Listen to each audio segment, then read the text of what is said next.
রান্নাঘরের এই একটি জিনিস শুধুমাত্র ১ চামচ ব্যবহার করলেই জবা গাছের ফুল ঝরা, কুঁড়ি ঝরা, পাতা হলুদ হয়ে ঝরে পড়া, এছাড়া ফুল না আসা এই সমস্ত সমস্যা খুব সহজেই সমাধান হয়ে যাবে। নমস্কার বন্ধুরা, কেমন আছেন আপনারা সবাই? আশা করি সবাই খুব ভালো আছেন। আজকে আবার একটি নতুন ভিডিওতে আপনাদেরকে অনেক অনেক স্বাগত জানাই। এই শীতকালে আপনার জবা গাছে যদি একটিও ফুল ঠিকভাবে না আসছে এবং যে পরিমাণ ফুল জবা গাছে আসছে সেগুলো হয়তো হলুদ হয়ে ঝরে পড়ছে অথবা গাছের গ্রোথ ঠিকভাবে হচ্ছে না এবং তার সাথে সাথে ফুলও ঠিকমতোভাবে গাছে আসছে না এবং পাতাগুলো হলুদ হয়ে হয়ে ঝরে পড়ছে।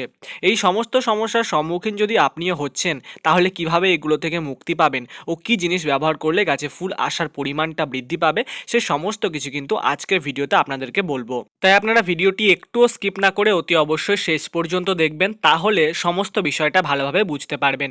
ভিডিওটি শুরু করবার আগে আপনার কাছে আমার একটি রিকোয়েস্ট, যে আপনি যদি এই চ্যানেলের মধ্যে নতুন হয়ে থাকেন তাহলে চ্যানেলটিকে অবশ্যই একটু সাবস্ক্রাইব করে নেবেন। তাহলে চলুন আজকে ভিডিওটা আমরা শুরু করে নিই। এমনিতে শীতকালে জবা গাছ খুব একটা ভালো ফুল দিতে পারে না, কিন্তু তবুও কিছু কিছু ভ্যারাইটি রয়েছে যেগুলো কিন্তু আমাদেরকে ভালো পরিমাণ ফুল শীতকালের মধ্যেও দিয়ে থাকে। কিন্তু তার জন্য অবশ্যই গাছের পরিচর্যা সঠিক হওয়া দরকার এবং গাছে যে জিনিসটা ব্যবহার করছেন সেটাও সঠিক হওয়া দরকার।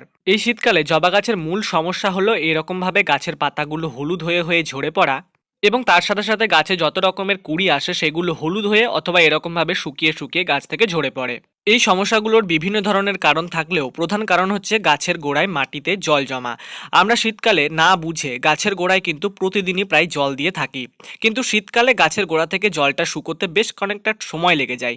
সেই কারণে যদি অতিরিক্ত জল যখন গাছের গোড়ায় জমে যায় বা বসে যায়, তখন কিন্তু আমাদের গাছের পাতা হলুদ হয়ে ঝরতে শুরু করে এবং যে কুঁড়িগুলো আসে সেগুলো কিন্তু হলুদ হয়ে গাছ থেকে ঝরতে শুরু করে। তাই এই সময় অতি অবশ্যই গাছের গোড়ার মাটি বুঝে যদি জল ব্যবহার করবেন তাহলে সব থেকে ভালো হবে, অথবা একদিনের গ্যাপে যদি গাছে জল দেন তাহলেও সেক্ষেত্রে সব থেকে ভালো হবে। এছাড়াও এই সমস্ত সমস্যা দূর করতে জবা গাছে 7 দিনের অন্তরে একটা ভালো মানের কীটনাশক এবং একটা ভালো মানের ফাঙ্গিসাইড অবশ্যই স্প্রে করবেন, যাতে করে গাছে কোনো রকমের রোগ পোকামাকড় না লাগতে পারে এবং গাছের স্বাস্থ্যটা ভালো থাকে ও গাছে ফুল আসার পরিমাণটা বৃদ্ধি পেতে পারে।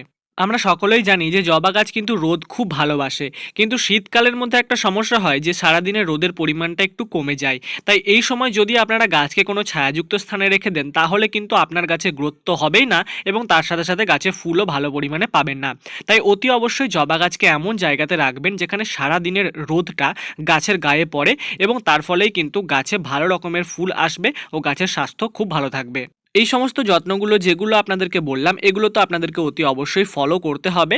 এবার বলবো যে রান্নাঘর থেকে এমন কি জিনিস আপনারা পেতে পারবেন যেটি গাছে ব্যবহার করলে গাছের যে সমস্যাগুলোর কথা আগে বলেছি সেগুলো আপনারা সমাধান করতে পারবেন। এই যে জিনিসটি দেখছেন এটি কিন্তু আমাদের প্রত্যেকের রান্নাঘরেই রয়েছে। জিনিসটি হচ্ছে চা পাতা। এই চা পাতা থেকে আমরা কিন্তু খুব ভালো মানের একটি সার প্রস্তুত করতে পারি, যেটি আমাদের জবা গাছে প্রচুর পরিমাণে ফুল আনতে ও গাছের স্বাস্থ্য ভালো রাখতে কিন্তু খুবই সহায়ক হয়। গুরুত্বপূর্ণ বিষয় হলো যে এইটি কিন্তু কোনো রকমের ব্যবহার করা চা পাতা নয়, এটি সম্পূর্ণরূপে অব্যবহৃত চা পাতা। আর আপনারাও কিন্তু অবশ্যই এই রকম অব্যবহৃত চা পাতাই গাছে ব্যবহার করবেন, কারণ গাছের গ্রোথের জন্য বা গাছে ফুল আনার জন্য এর মধ্যে যে উপাদানগুলো থাকে ব্যবহার করা চা পাতার মধ্যে সেই পরিমাণ উপাদানগুলি কিন্তু থাকে না। এটা থেকে সার তৈরির জন্য আপনারা মোটামুটি 1 থেকে 2 চামচ চা পাতাকে 1 লিটার জলের মধ্যে ভালোভাবে গুলিয়ে নেবেন। তারপর এই মিশ্রণটিকে কোনো একটি প্লাস্টিকের বোতলে ভরে আপনারা মোটামুটি 2 দিন পর্যন্ত কোনো একটি ছায়াযুক্ত স্থানে রেখে দেবেন। 2 দিন পর দেখবেন যে এইরকম ভাবে কিন্তু চা পাতাটা সম্পূর্ণরূপে সারে রূপান্তরিত হয়ে গেছে। এবার এইখান থেকে মোটামুটি এরকম বাটির 1 বাটি বা 200 ml পরিমাণ সার নিয়ে আপনারা আপনাদের জবা গাছের গোড়ায় ব্যবহার করবেন। এই যে সারটা তৈরি করেছেন এর সাথে কিন্তু এক্সট্রা কোনো রকমের জল মেশানোর দরকার নেই, ডাইরেক্ট আপনারা এটা গাছের গোড়ায় ব্যবহার করবেন এবং এটি যেহেতু সম্পূর্ণ জৈব প্রক্রিয়ায় তৈরি তাই এটার কোনো সাইড এফেক্ট আপনার গাছে হবে না। আর এই জিনিসটা আপনারা মোটামুটি 10 থেকে 15 দিন অন্তর অন্তর নিজেদের জবা গাছে ব্যবহার করতে পারবেন। এটি ব্যবহার করলে আপনাদের জবা গাছে যে সমস্ত সমস্যাগুলো হতো সেইগুলো তো থাকবেই না, বরঞ্চ গাছে প্রচুর পরিমাণে ফুল অবশ্যই পেতে পারবেন। তাহলে বন্ধুরা, আজকের ভিডিওটা আপনাদের কেমন লাগলো আমায় কমেন্ট সেকশনে অবশ্যই জানাবেন। আর ভিডিওটা যদি আপনাদের ভালো লেগে থাকে তাহলে একটি লাইক অবশ্যই করে দেবেন। এই চ্যানেলের মধ্যে যদি আপনি নতুন ভিডিও দেখছেন তাহলে কিন্তু চ্যানেলটিকে সাবস্ক্রাইব করতে ভুলবেন না। তাহলে আজকের মতো ভিডিওটা এখানেই শেষ করছি। দেখা হচ্ছে অন্য একটি গাছ সম্পর্কিত ভিডিও নিয়ে। সবাই খুব ভালো থাকুন আর নিজেদের গাছের যত্ন করুন।